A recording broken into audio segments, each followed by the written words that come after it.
Welcome to the Think Small podcast, hypergrowth for small businesses. So, what's slowing you down? Hi, everybody. It's Rob Godlewski with the Think Small podcast. Welcome back. And today our guest is Frank McKeon with NowCorp.com. Frank, welcome to the podcast.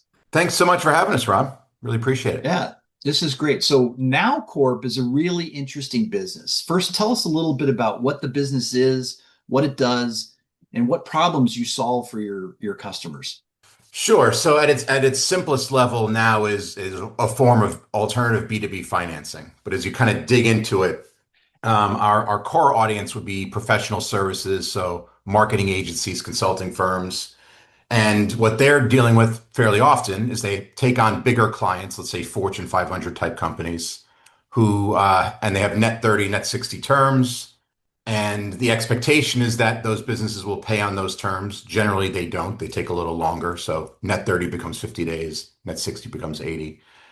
So you run into cash flow challenges pretty quickly there. So our function is to provide kind of more immediate cash flow or help them get their revenue within a matter of days versus waiting potentially months for their revenue. So we have a flat fee process. We purchase your invoice. You get your money pretty quick, and then you can kind of move on. It's a use it when you need it model, and it's been, our clients have been quite pleased with it, and been around for over 10 years, and have over thousands of clients, or over 1,000 clients all the time. So it's been great kind of model, and I've been with the company for about 8 months now, and really loving what we're doing. That's amazing. So earlier in my corporate career, I was introduced to a concept called accounts receivable factoring. Now, this is kind of the newer version of that. It's not exactly factoring receivables, correct? That's true. I think there are certainly similarities. So with factoring, traditional factoring, they purchase your invoice. We do the same thing. Traditional factoring has a few other kind of, what I'll say, strings attached in a typical situation. So you have monthly minimums you might need to hit, let's say $50,000 to $100,000, that every month you need to be running invoices through them. So if you are a business that is more seasonal or chunky, you might be kind of running some challenges there. As I mentioned before, there are late fees your clients generally pay late. Traditional factoring will have late fees on top of your I'll say entry fee. And you're in a long-term contract, so 1 to 3 years. So if you want to get out of that early, you'll have to pay early termination fees on that. So that's a challenge. And that is more like the typical factoring kind of setup. We are similar in the fact that we purchase the invoice, but those other kind of strings attached aren't there. You get your money up front. There's no late fees, no early termination fees, and there's no such thing as a monthly minimum. You can essentially go invoice to invoice if you choose. Oh, wow. So it's not all or nothing. No, it is not. Your client can literally let's say the decide example which we invoice give. to Sorry, sell Rob, to to you. cut you off there. Go ahead. Oh, sorry. So your client can literally decide which invoices to sell to you or which ones they want to keep on their own. Exactly. So the way we think about it is, or the example we typically give is, let's say you have 6 clients, and 4 of them are great, pay early or on time. You probably don't need us for them, right? If you have 2 that used to be paying on time but have started to lag lately for whatever reason, those might be clients you want to consider we're putting through our revenue on demand model. So, and again, you can decide as you want to go along there, but ultimately we're not an all or nothing. It's you get to decide how you want to manage your process. Essentially you're in control of your cash flow, however you see fit. Yeah, that is very different than traditional accounts receivable factoring. So I appreciate that explanation. So tell me about the business. How long has it been, in business? And you said you're a relatively recent addition to the team, but tell me about, Frank's career path to getting to NowCorp. Sure. It's been an interesting one. So I started once upon a time in the telecom world. So I started with a company called Viewer's Choice, which is a pay-per-view company. They still exist in some form today, I think. So we would sell movies, and this is before even video on demand became a thing, but it was more like near video on demand. So you'd have movies running every half hour. we had events like wrestling and boxing and that type of thing and concerts. And it was a fun kind of environment to be in, great people I worked with. And then I moved from there, kind of staying in the same, let's say, telecom space over to Time Warner Cable, where I was at. I was there for a long stretch. Um, we started off, we used to be like we call the 31 flavors of Baskin Robbins. I might be dating myself there as well, but we were 31 divisions of Time Warner Cable. I was in the New York City division. And we kind of had ran our own shops. You had the VP of marketing in New York City was different than the VP in Columbus, Ohio, et cetera.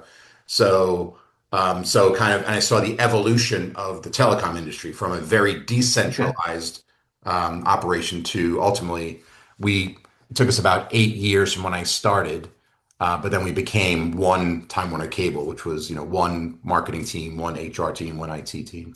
Sure. And learned so much in my time there. And we became a very successful business over that time. The cable world, as we referred to it, um, outside of our walls, people didn't love the cable company, meaning issues with whatever costs or the over time, the more the complexity of the products, we ran into some issues around just internet deliverability and the like. But again, I felt very lucky to work with an incredibly talented group there. The leadership was incredible, was amazing, and they were very helpful to me in my career and thinking about where I wanted to go next and what I wanted to do there. So I was there about 15, 16 years actually. And I only left because we were sold. We were acquired by Charter Communications back in 2016. And then as part of that acquisition process, were moving our marketing team about 2 hours away. And that commute just felt a little long for me. So, and to be Yeah. honest, I'd been in one industry for so long, I felt like I needed to, uh, try something new. Okay. So from there, started doing some consulting with a number of different clients and worked my way over to the fintech space and just seemed, plainly seemed to be more opportunity in the fintech world. Hmm. And landed with a company called On Deck Small Business Loans, and started there, kind of heading up their performance marketing function, and then evolved into heading up the small business marketing team as we were acquired again. COVID hits, about a year and a half into when I was there. That was an interesting time. We were acquired by a company called Innova International, based out of Chicago. Um, they saved us. We were not in a good place financially at that point, and they allowed us to grow tremendously. And I was again lucky enough to stay there for about 6 total years on deck in Innova. Grew the business and really saw this fintech small business lending model really take off like a rocket ship. So it was again, throughout my career, I've had these multiple points where feel like, there's always a right place, right time element to it, but you're learning different elements of how different business types run. And my career has been in the marketing space throughout, but there's Sure. different ways of managing that and different regulations you need to be aware of and that kind of thing. So you have to be quite nimble. And that's the kind of the through line throughout that process. And then I left Innova about a year or so ago, and then started doing some fractional CMO work. And then I had some really good conversations with the team over at NowCorp, and came on board with them around Memorial Day of last year. So been working Okay. with that team since, and it's been excellent. It's been really a great experience so far. So you and I have had kind of similar career paths, but in very different industry verticals, right? And what I always like to ask our guests is describe a time in your role in strategic marketing, right? Your job is essentially to find a new pipeline for your business's future business. So tell me about a time, and could be with any company in your career path or past, where sales either was plateauing or maybe even contracting, Mhm.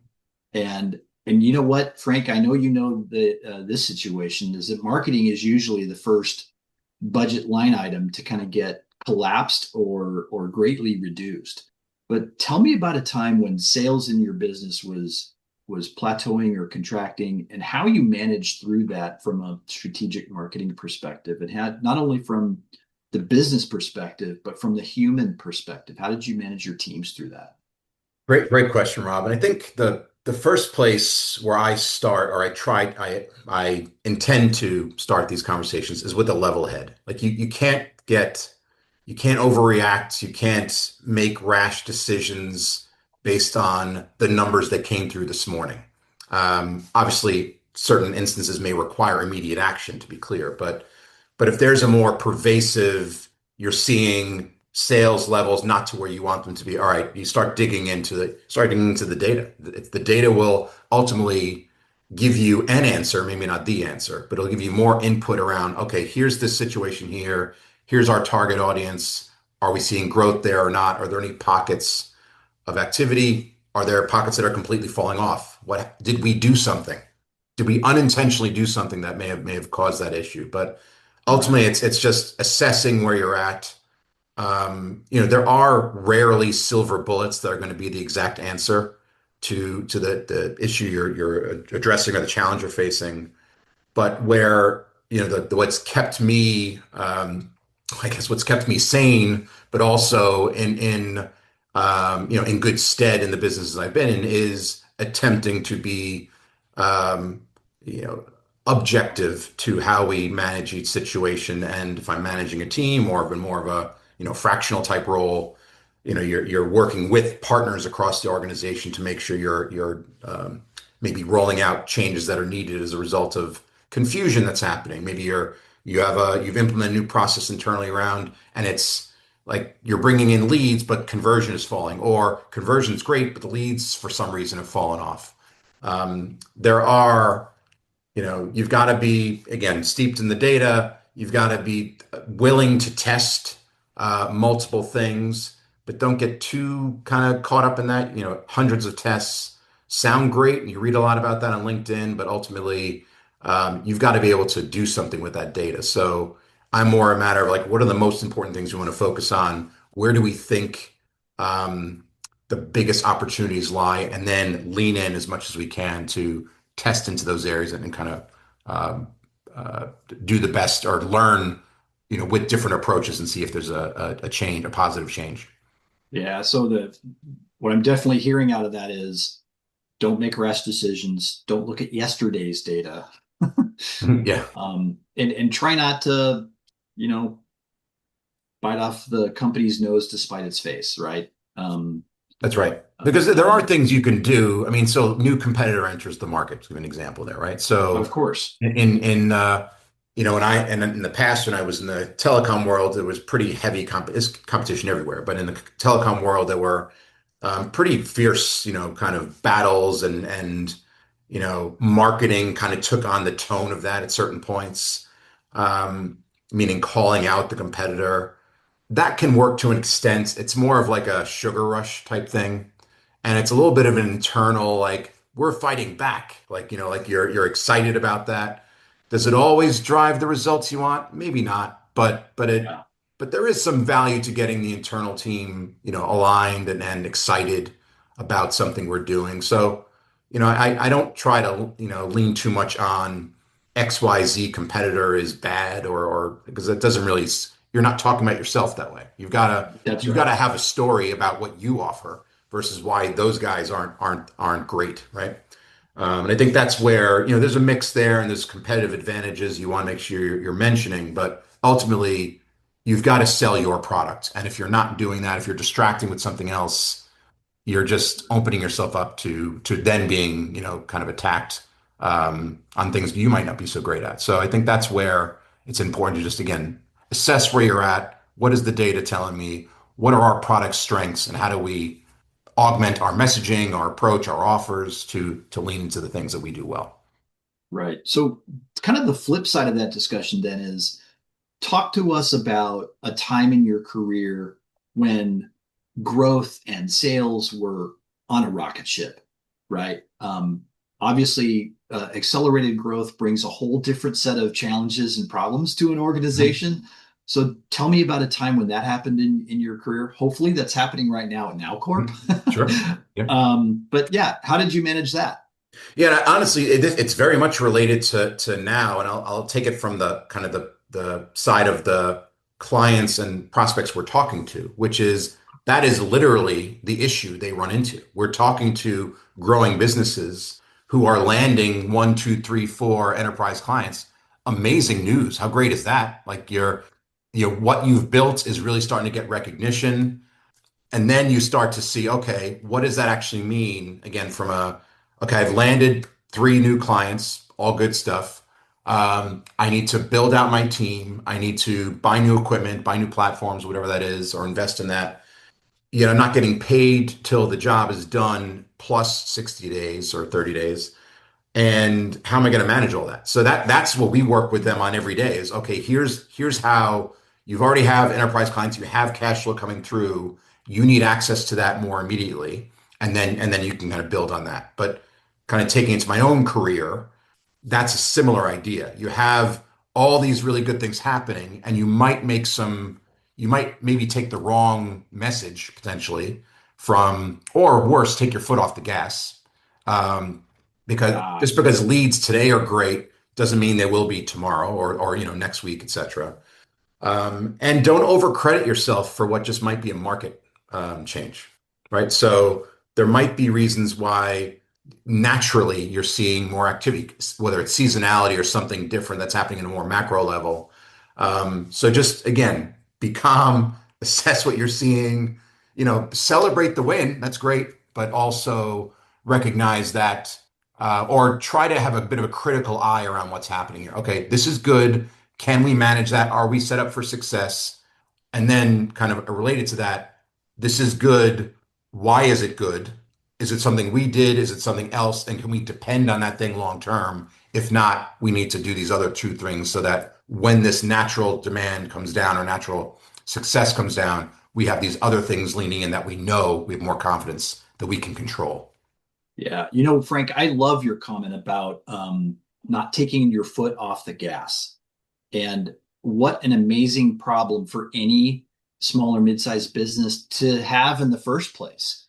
But I'm with you, right? Don't take your foot off the gas. And if what it takes is to service all this new leads and this new business coming in is to build a new plant, well, gosh darn it, let's build a new plant.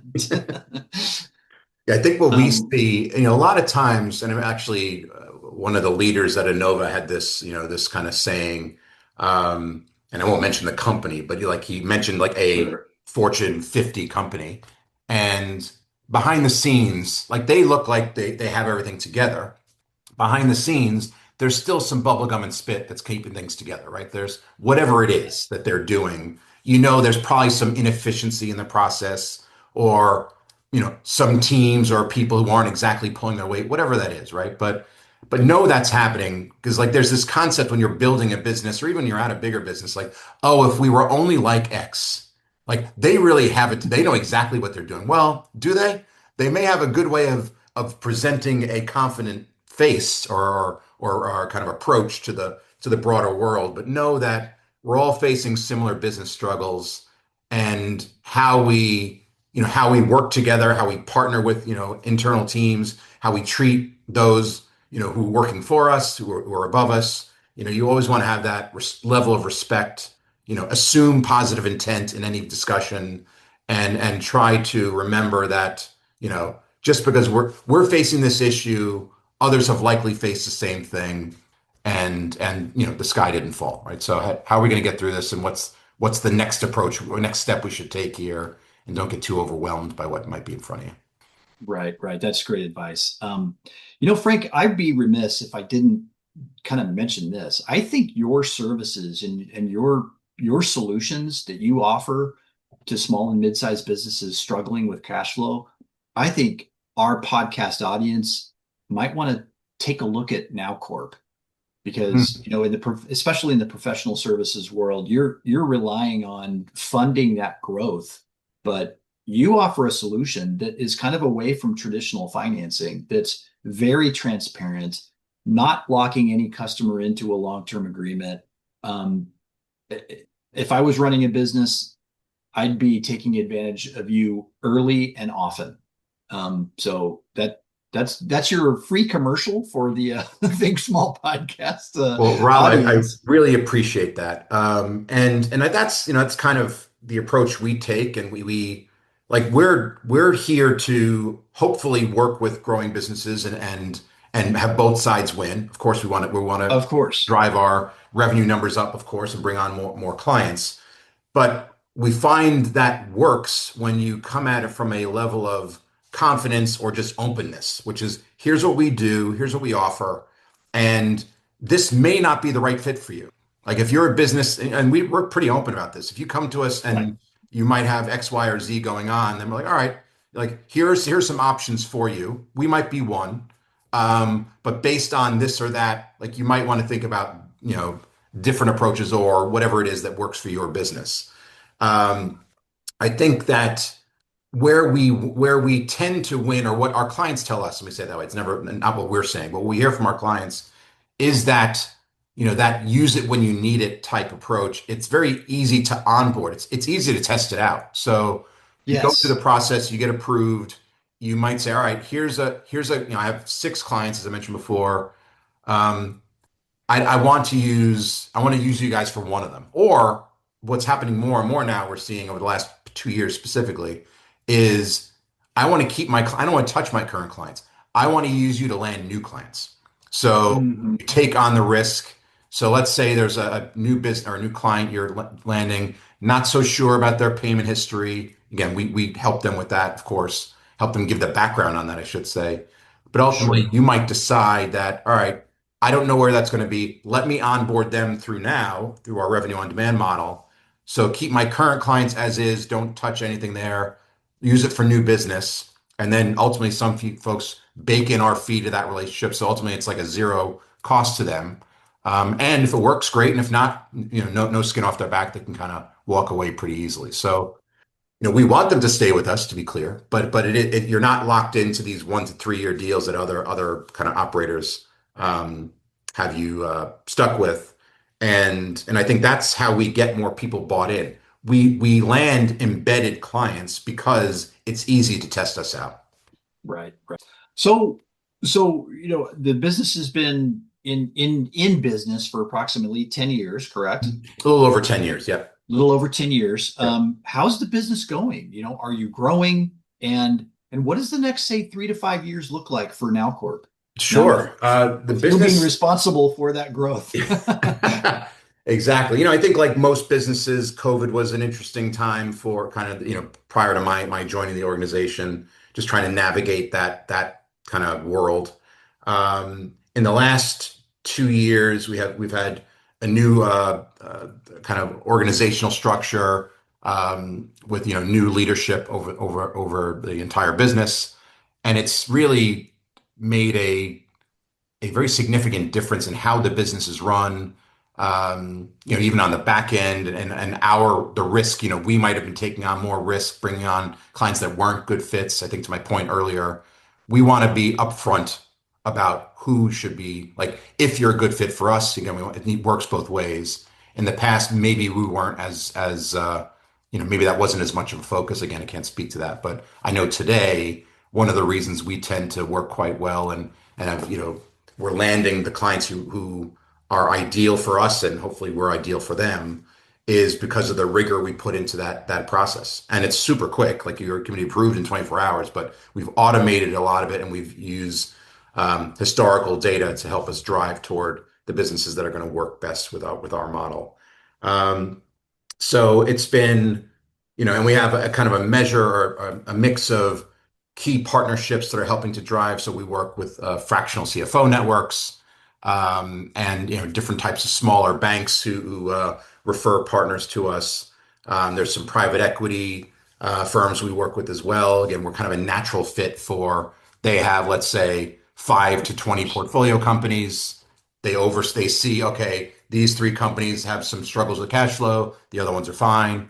and we're more like a surgical kind of option for the private equity firm. Say, all right, here we want to have you guys work with this team and see if you can address their concerns. And that's been a really big growing part of our business over the last year. So it's been, like I said before, it's been a really exciting place to be. We're a growing business, and the next 3 to 5 years, to answer your part of your earlier question, is we see growth. We see that there isn't really a model or offering out there that matches what we do. And ultimately, we believe that the area where we've been kind of lagging is just on awareness, like getting the word out to the broader market about that this model exists. You think about, if you're in a growing business, your traditional kind of options were some sort of debt product, a loan, which doesn't Right. really answer the need. I have a cash flow miss, meaning I've done this project, I'm waiting 30, 60, 90 days to get paid. So the money's coming, you just don't know when it's coming. So taking a loan is a bit of an odd thing to do for that.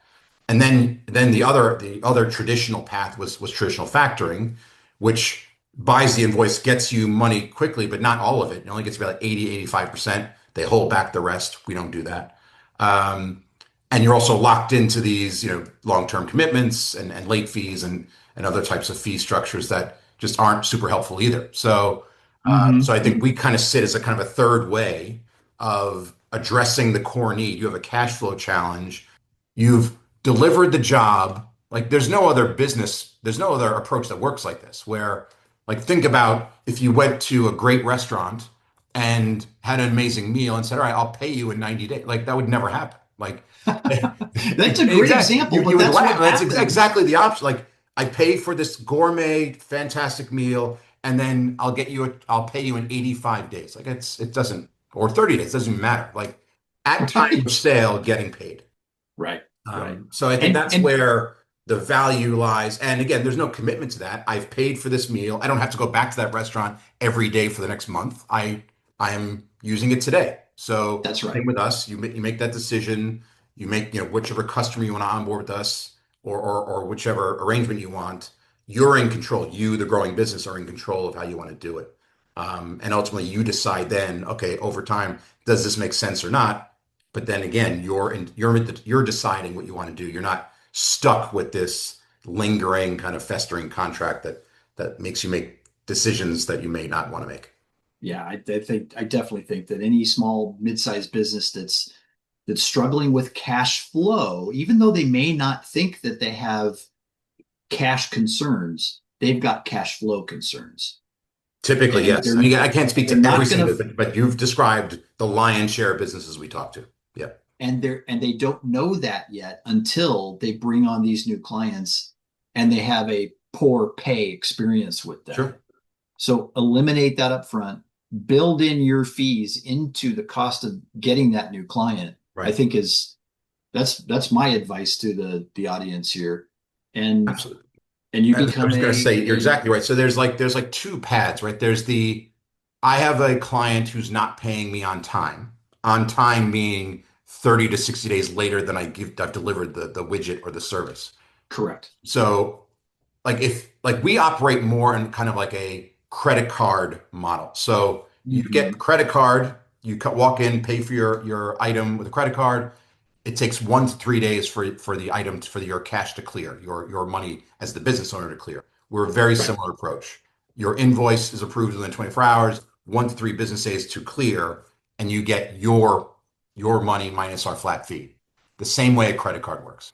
So I think that's where, and then you make different business decisions as a result of that. Okay, I have this money. Now I want to land this client or invest in this new equipment or whatever it is, platform. You can make those decisions because you have the money sitting in your bank account versus waiting and then chasing it. You have your AR team out there chasing that money, whatever, going back and forth. Again, it's a bit of a it's a very inadequate process or inefficient process, It and is. frankly, it's unique to B2B for whatever reason. We exist because of it, so I guess that's good on some level, but ultimately we exist because of an inefficiency. And until that goes away, back to the 3 to 5 year path, we feel pretty strongly that more and more businesses will see this as that makes sense for what the issue I'm facing or the growth opportunity I want to take advantage of, and this Right. allows me to do it. So relating to that growth opportunity, what do you think would be getting in your way or potentially slowing you down to achieve those growth goals that you want to achieve? I think, I mean, that's a good question. I would say, like anything else, I would say go back to what I said before, macro changes. I mean, it's a very volatile environment now, but I feel like we're almost getting used to volatility, like ever since COVID hit or even prior to that. There's just Yeah. every year there's some sort of like generational change that's happening, and we've gotten for whatever credit to the human nature, we find a way to survive. But I can't predict the future. I just know that as we sit here today with current business kind of environment considerations, we feel pretty strongly that there is a greater than incremental growth opportunity for us ahead of us. And I think if we do it right, it'll be more significant because we're answering a need that is persistent. We're not inventing a problem. The problem exists. You're not getting paid when you deliver a service. And then when you get paid for that service depends on when your client kind of decides they want to do it. And the bigger that client is, the more power they have, the more leverage they have over that. And That's absolutely right. it takes more time. So I think there's multiple layers there, but ultimately you're not getting paid at the time of delivery. And so how do you then as a business manage your growth opportunities, your internal business, even your forecast is generally dependent on what the invoice says. It says net 30, my forecast says on day 30 I'm going to get paid. Maybe. Like again, what we see, the average B2B invoice is 20 days late, according to Intuit and a host of sources. So That's not in 20 days. That's 20 days 20 days late beyond the term. past normal Yeah, terms. exactly right. So that So net if you 30 have becomes 50 days. So right. so again, if you're forecasting that, then you're factoring in kind of this expectation. But then can you really wait almost 2 months for it to be paid on a $1 million invoice, $750,000 invoice from a big Sure. client? It depends on the business. Right. That's amazing. So Frank, we're about ready to wrap up this discussion here, but would you have any, final words of advice or counsel to our Think Small podcast audience about managing their businesses through a period of growth? Sure. I think first of all, congratulations. I think like that's an Congratulations, you're exciting. growing, right? Yeah, you're growing. That's amazing, right? Yeah, yeah. So kudos to you. Whatever you dreamt up, late at night, dreaming up your idea, whatever that was.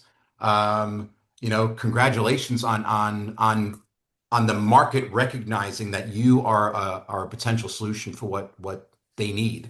Um, then that's good. Then you think through, okay, am I ready for this? What are do I have my team in place? Do I have the proper structure? Am I set up for success? If I'm seeing natural lead activity, do I have enough set of a sales team or marketing sales working together to drive more leads into me? Once those leads come in the door, do I have the internal processes around conversion or just making sure the client success team is following the process we've outlined? Do we have a clear process for client success? Those are all kind of the things that growing businesses run into.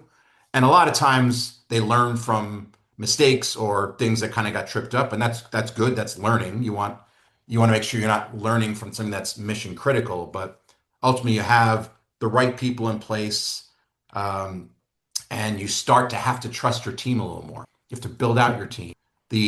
A growing business, let's say you are a business that's, let's say, up to rough numbers, up to $2 or $3 million in revenue each year.